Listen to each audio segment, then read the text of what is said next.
Mental Health Commission of Canada, Commission de la santé mentale du Canada.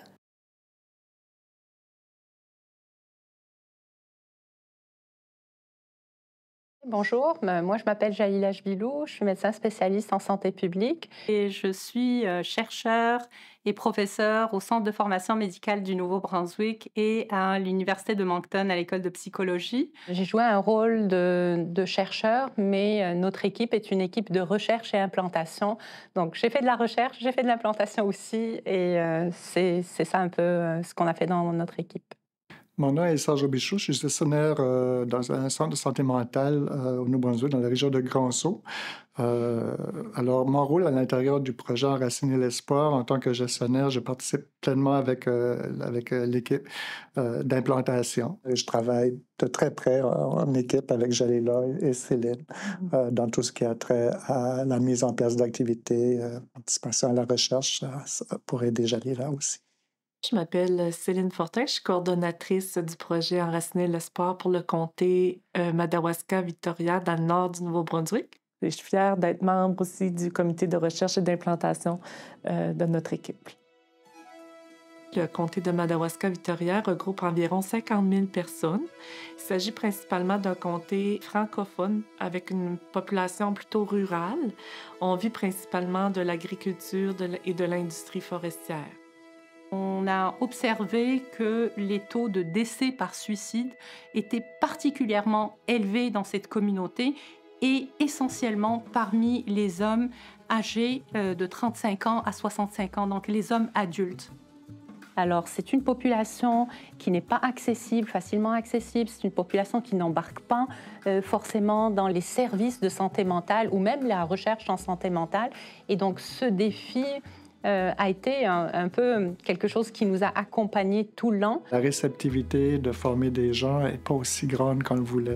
C'est un obstacle qu'on vit présentement. Mais ça ne nous a pas découragés, au contraire, ça nous a motivés. On a été chercher dans la littérature. On a vraiment regardé absolument tout. Comment concevoir les interventions, comment même le langage. On a changé notre langage pour qu'il soit plus acceptable, plus attractif pour cette population qu'on veut cibler. Et on a réévalué nos approches. Au lieu d'attendre que ce soit ces hommes-là qui viennent nous voir, nous, on est partis chez eux. Donc, on est parti dans la communauté, on est parti dans les milieux de travail où il y a une prédominance masculine.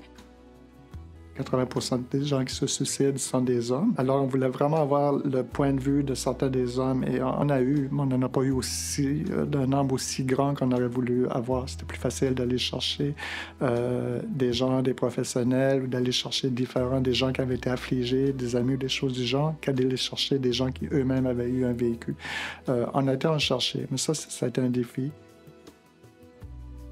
Une des approches que nous, on a développées, c'est la pleine conscience au masculin, donc le Mindfulness Program for Men. Et ce programme, on l'avait développé pour le livrer aux hommes. Il est vraiment structuré selon une perspective masculine adulte. Et vous savez, la pleine conscience se fait en personne, hein, mais on a mis le programme en ligne et jusqu'à maintenant, je suis en train de le livrer. Je le livre à toutes les semaines, 2 séances, une en anglais, une en français pour les hommes à travers la province. Donc là, on est en train de sortir un petit peu de la région du Haut-Madawaska, comté Victoria. Nous, on cible une communauté, mais avec les médias et l'Internet, on est capable de toucher d'autres communautés. Enraciner l'espoir, ce n'est que le début. On commence le travail qui est fait, puis qu'on a créé, qu'on a innové, puis on espère pouvoir voir nos initiatives aussi se répandre à travers le Canada, que d'autres communautés adhèrent à nos initiatives aussi, puis le reste du Nouveau-Brunswick également. Mental Health Commission of Canada, Commission de la santé mentale du Canada. mentalhealthcommission.ca